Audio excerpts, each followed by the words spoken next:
Buku Sejarah Dunia untuk Pembaca Muda, tulisan Ernest Gombrich, bab yang ke-20 berjudul Tiada Tuhan Selain Allah, Muhammad, Utusan Allah. Dapatkah kau membayangkan gurun? Maksudku padang pasir sungguhan yang panas itu, yang dilalui kafilah unta yang membawa banyak barang langka, yang kelihatan di mana-mana pasir melulu. Setelah berjam-jam perjalanan, baru kelihatan beberapa pohon palem jauh di cakrawala. Ke arah itulah kafilah bergerak. Di situ ada oasis, ada sumur dengan sedikit air yang keruh. Kafilah berangkat lagi. Akhirnya dicapainya oasis yang lebih besar, yang ada kotanya pula dengan rumah-rumah putih berbentuk kubus. Laki-laki penduduk kota berpakaian serba putih. Mereka berkulit sawo matang dan berambut hitam, dan mata mereka gelap dengan sorot mata yang tajam. Bisa terlihat bahwa orang-orang itu adalah para petarung. Dengan kuda-kuda yang sangat cepat, mereka melintasi gurun, merampok kafilah dan bertempur. Oasis lawan oasis, kota lawan kota, suku lawan suku. Barangkali di sebagian jazirah Arab masih ditemukan keadaan seperti itu sampai sekarang. Yang jelas, ribuan tahun lalu memang begitu keadaannya. Namun demikian, di negeri gurun yang terasa asing itu dengan penduduk yang jarang-jarang dan tak akur itu, terjadi hal yang sungguh luar biasa. Barangkali malah yang paling luar biasa dalam ceritaku. Begini ceritanya, pada waktu para biarawan di Jerman memberikan penyuluhan kepada petani-petani kecil dan raja-raja dari warga Merowinger memegang pemerintahan atas suku bangsa Franken. Jadi sekitar 600 Masehi, tak ada orang yang memperhitungkan bangsa Arab. Mereka berkeliling gurun dengan naik kuda, tinggal di tenda-tenda dan berperang. Agama yang mereka anut cukup sederhana dan tak banyak menyita pikiran. Sama seperti orang Babilonia dahulu, mereka memuja bintang gemintang dan sebuah batu besar yang dianggap pernah jatuh dari langit diletakkan dalam sebuah bait suci yang dinamakan Ka'bah di kota oasis Mekah. Orang Arab sering berziarah melalui gurun untuk berdoa di situ. Salah seorang penduduk kota Mekah pada waktu itu ialah Muhammad, putra Abdullah. Ketika masih hidup, ayahnya tergolong orang terkemuka meski tidak kaya. Abdullah dan sanak saudaranya termasuk keluarga-keluarga yang bertugas menjaga Ka'bah. Abdullah meninggal dunia dalam usia yang masih muda dan mewarisi 5 ekor unta saja kepada Muhammad. Warisan itu tidak besar, jadi Muhammad tidak dapat tinggal di perkemahan gurun untuk waktu yang lama seperti kebiasaan teman-temannya, anak keluarga terkemuka yang lain. Ia harus mencari nafkah dengan bekerja untuk orang kaya sebagai penggembala kambing. Sebagai pemuda, Muhammad diterima sebagai pegawai seorang janda kaya yang berusia jauh lebih tua daripada dia. Atas tugasnya, Muhammad mengadakan beberapa perjalanan jauh dengan kafilah dagang dengan bekerja sebagai pengiring unta. Beberapa tahun kemudian Muhammad menikah dengan majikannya dan seterusnya mereka berdua hidup dalam perkawinan yang berbahagia. Mereka dikaruniai 6 orang anak. Muhammad juga mengangkat saudara sepupunya yang masih kecil, Ali, sebagai anak. Muhammad berbadan kuat, berambut dan berjenggot hitam, dan hidungnya agak menonjol dan runcing seperti layaknya hidung orang Arab. Langkahnya tegap dan suka bergerak. Dalam masyarakat Mekah, Muhammad sangat terpandang orang menjulukinya Al-Amin atau yang terpercaya. Sejak muda telah ditunjukkannya minat terhadap hal-hal yang berhubungan dengan agama. Ia suka berbincang-bincang dengan orang dari luar, tidak hanya dengan orang Arab yang datang ke Mekah untuk berziarah ke Ka'bah.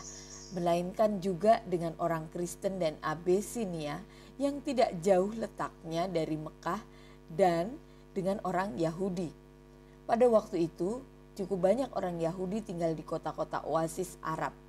Hal yang sangat mengesankan bagi Muhammad, kedua kelompok orang asing tersebut sama-sama menekankan satu hal, ajaran mengenai Tuhan yang Maha Esa, yang tidak kasat mata dan yang Maha Kuasa. Kalau duduk-duduk berkumpul di dekat sumur sore hari, Muhammad suka juga mendengarkan kisah-kisah mengenai Ibrahim dan Yusuf, Isa dan Maria. Pada suatu hari ketika Muhammad sedang dalam perjalanan, terjadilah hal yang tak disangka-sangka. Tiba-tiba ia mendapat vision. Apa artinya itu? Secara harfiah, kata vision berarti penglihatan. Kiranya penglihatan itu dapat kau bayangkan seperti mimpi yang kita alami dalam keadaan tidak tidur.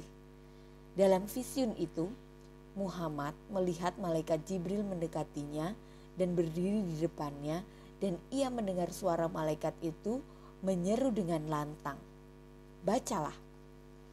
"Aku tidak pandai membaca," keluh Muhammad.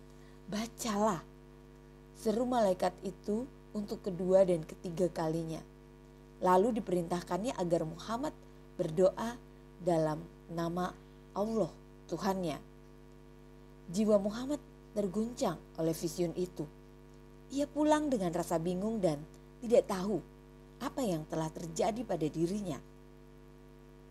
Selama 3 tahun, ia mondar-mandir penuh pikiran sambil merenungkan kejadian yang dialaminya. Akhirnya, setelah 3 tahun, ia mendapat vision lagi. Kembali, ia melihat malaikat Jibril berdiri di hadapannya dengan diliputi kemuliaan sinar surgawi. Dengan gemetar karena terkejut, Muhammad bergegas pulang dan membaringkan diri di atas dipan. Oleh istrinya, Muhammad diselimuti dengan mantel tudungnya. Ketika berbaring begitu dan masih bingung, kembali didengarnya suara itu. "Bangkitlah dan peringatilah," seru begitu perintahnya, "dan agungkanlah Tuhanmu." Bagi Muhammad, itulah firman Allah yang memerintahkan kepadanya untuk memberi peringatan kepada manusia mengenai neraka dan untuk berdakwah mengenai kemuliaan Allah, Tuhan yang Maha Esa dan yang tidak kasat mata. Sejak itulah Muhammad menjadi nabi corong yang dipakai oleh Allah untuk mengabarkan kehendaknya kepada umat manusia. Di Mekah ia berkhotbah di muka umum mengenai Allah yang Maha Esa, hakim tertinggi yang telah menentukan dirinya. Muhammad sebagai utusannya, akan tetapi kebanyakan warga Mekah menertawakannya. Hanya istrinya dan beberapa saudara dan sahabat yang mempercayainya. Sebaliknya, orang terkemuka yang menjaga tempat suci di Mekah justru tentu menganggap Muhammad sebagai orang konyol. Tidak hanya itu, mereka malah menganggapnya sebagai musuh yang berbahaya. Akhirnya mereka melarang warga bergaul dengan keluarga Muhammad atau menjalin hubungan dagang dengan para pengikutnya. Larangan itu mereka pajang di papan pengumuman di Ka'bah. Tindakan tersebut merupakan pukulan berat. Akibatnya, keluarga dan para sahabat Nabi harus menderita lapar dan sengsara selama bertahun-tahun. Dalam keadaan itu, Muhammad sempat berkenalan dengan beberapa peziarah dari luar. Mereka berasal dari sebuah kota oasis yang sudah lama bermusuhan dengan Mekah. Di antara penduduk kota tersebut terdapat banyak orang Yahudi. Oleh karena itu, ajaran mengenai Tuhan yang Maha Esa tidak asing bagi orang Arab di kota itu. Mereka terkesan oleh khotbah Muhammad. Kenyataannya bahwa Muhammad memberi khotbah kepada suku-suku yang bermusuhan itu dan semakin akrab dengan mereka. Sama sekali tidak dapat diterima oleh para pemuka Mekah, pihak yang menjaga Ka'bah. Mereka memutuskan untuk membunuh Muhammad sebagai pengkhianat negara. Muhammad menyuruh semua pengikutnya pergi ke kota oasis yang bersikap bersahabat terhadapnya. Ketika para pembunuh suruhan itu menerobos masuk ke rumahnya, Muhammad melarikan diri melalui jendela di dinding belakang, lalu mengungsi ke kota yang sama. Peristiwa itu terjadi pada 16 Juni 622 dan dinamakan Hijrah dalam bahasa Arab. Para pengikut Muhammad menghitung tahun-tahun penanggalan mulai dari hijrah itu. Sama seperti orang Yunani dahulu menghitung menurut Olimpiade, orang Romawi menurut tahun pendirian kota Roma, dan orang Kristen menurut tahun kelahiran Yesus. Muhammad diterima dengan ramah di kota bersahabat tersebut yang kemudian dinamakan Madinah, artinya kota Nabi, untuk menghormatinya. Para penduduk bergegas menjemputnya. Orang berebut menyediakan tempat penginapan baginya di rumah mereka. Agar tidak ada yang merasa tersinggung, Muhammad mengatakan akan menginap di rumah yang akan dituju untanya dengan sendirinya. Memang hal itulah yang dilakukan. Di Madinah, Muhammad berdakwah kepada para pengikutnya yang menyimak penjelasannya dengan seksama.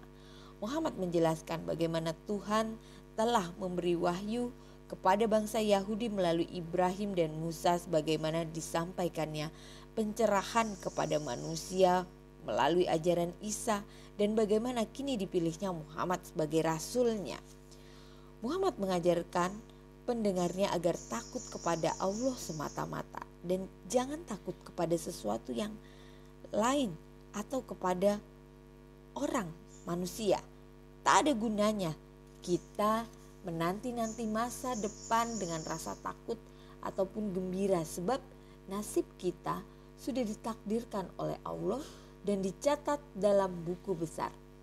Apa yang harus terjadi akan terjadi dengan sendirinya, dan waktu mati kita sudah ditentukan dari semula. Kita harus berserah diri kepada kehendak Allah. Kata penyerahan berbunyi Islam dalam bahasa Arab. Maka kata itu dipilih untuk menamakan ajaran yang disebarkannya. Dinyatakan oleh Muhammad bahwa para pengikutnya harus berjuang demi ajaran itu dan harus mencapai kemenangan. Bahwa bukan dosa bagi mereka untuk membunuh orang yang menolak percaya dan tidak mau mengakuinya sebagai nabi. Dinyatakan pula bahwa setiap pejuang berani yang gugur dalam perjuangan demi iman, demi Allah dan demi Nabi akan langsung masuk surga. Sedangkan orang yang tidak beriman atau yang berjiwa pengecut akan masuk neraka. Dalam khotbahnya, Muhammad menjelaskan kepada para pendengarnya mengenai vision-vision dan wahyu yang diterimanya. Semua itu kemudian ditulis dalam kitab suci yang kita kenal sebagai Al-Quran. Maka warga Madinah pun berangkat ke Mekah untuk membalas perlakuan atas nabi mereka. Mula-mula mereka menang dan mendapat rampasan yang berharga, tapi kemudian kehilangan semua itu lagi. Penduduk Mekah lalu pergi ke Madinah untuk mengepung kota itu. Akan tetapi setelah 10 hari mereka harus kembali. Kemudian Muhammad berziarah ke Mekah dengan dikawal oleh 1.500 orang yang dipersenjatai. Orang Mekah tak habis heran melihat Muhammad, orang miskin yang pernah menjadi tertawaan mereka, sebagai nabi yang penuh kuasa. Banyak warga yang beralih ke pihaknya. Tak lama kemudian Muhammad dan bala tentaranya menaklukkan seluruh Mekah. Tetapi penduduknya tidak diapa-apakan. Hanya patung-patung berhala dibuang dari Ka'bah. Muhammad telah menjadi orang besar. Dari segala penjuru berdatangan utusan dari perkemahan dan oasis untuk memberi hormat kepadanya. Tak lama sebelum wafat, ia masih sempat berkhotbah di hadapan 440.000 peziarah yang berkumpul. Untuk terakhir kali ditegaskannya bahwa tiada Tuhan selain Allah, bahwa ia Muhammad adalah nabinya, dan bahwa orang yang tidak beriman harus ditundukkan. Umat diperingatinya juga untuk bersembahyang 5 kali sehari dengan menghadap ke Mekah. Jangan minum anggur dan bersikaplah berani. Tak lama kemudian pada tahun 632 Muhammad meninggal dunia. Dalam Al-Quran tertulis, perangilah orang-orang yang tidak beriman kepada Allah dan hari akhir. Dan dalam surah lain, bunuhlah orang-orang musyrik dimanapun kalian menjumpai mereka, dan tangkaplah mereka, kepunglah mereka, dan intailah mereka di tempat pengintaian. Jika mereka bertaubat dan mendirikan sholat serta menunaikan zakat, maka berilah kebebasan kepada mereka. Sesungguhnya Allah Maha Pengampun lagi Maha Penyayang. Orang-orang Arab mengikuti firman Al-Quran itu. Pada waktu orang-orang musyrik di padang gurun sudah menerima agama Islam, mereka pun pergi ke negara-negara tetangga dengan dipimpin oleh Khalifah Abu Bakar dan Umar. Khalifah berarti pengganti Muhammad. Di negara-negara tetangga, orang seperti lumpuh tak berdaya menghadapi kegairahan agama yang begitu menyala-nyala itu. Hanya dalam jangka waktu 6 tahun setelah wafatnya Nabi Muhammad, pasukan Arab telah menaklukkan Palestina dan Persia. Pasukan yang lain bergerak menuju Mesir, yang pada waktu itu masih termasuk kerajaan Romawi Timur. Tetapi sudah menjadi negara tak berdaya dan miskin. Setelah 4 tahun Mesir pun ditaklukkan. Kota Alexandria yang besar itu juga jatuh ke tangan pasukan Arab. Konon pada saat itu orang bertanya kepada Khalifah Umar, apa yang harus diperbuat dengan perpustakaan Alexandria yang sangat berharga itu. Seperti diketahui, di perpustakaan Alexandria tersimpan 700.000 gulungan karya-karya para penyair, pengarang, dan filsuf Yunani. Konon Umar menjawab, kalau apa yang tertulis dalam buku-buku itu tertulis pula dalam Al-Quran, maka buku-buku itu mubazir. Tetapi kalau yang tertulis itu berbeda, berarti buku-buku itu mencelakakan. Kita tak tahu pasti benar, tidakkah ada ucapan demikian. Tetapi orang-orang yang berpikiran seperti itu memang selalu ada dari zaman ke zaman. Dan kumpulan buku terpenting dan paling berharga dari zaman antik musnah pada masa-masa yang penuh pertempuran dan pergolakan itu. Suatu kehilangan besar bagi umat manusia.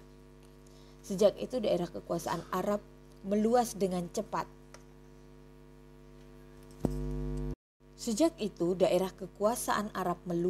cepat.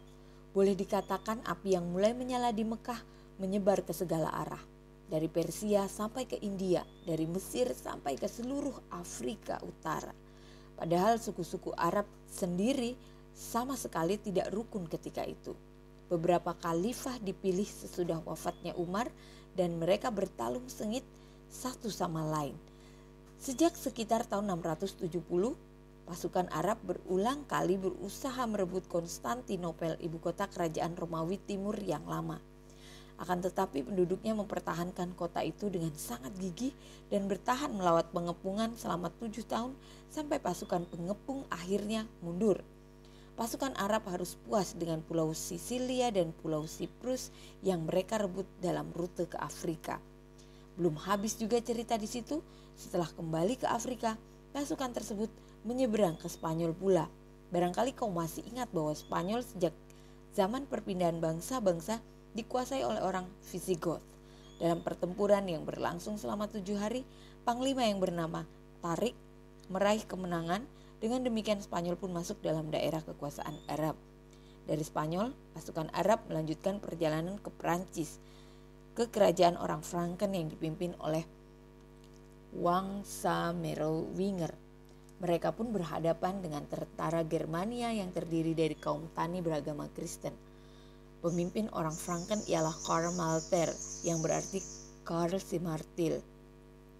Nama itu diberikan kepadanya karena ia memukul musuh dengan kuat dan berani. Ternyata pihak Arab memang dapat dikalahkan pada tahun 732, tepat 100 tahun setelah wafatnya Nabi Muhammad. Pertempuran yang dimenangkan oleh Karl Martel itu berlangsung di Perancis bagian selatan dekat kota-kota Tours dan Poitiers.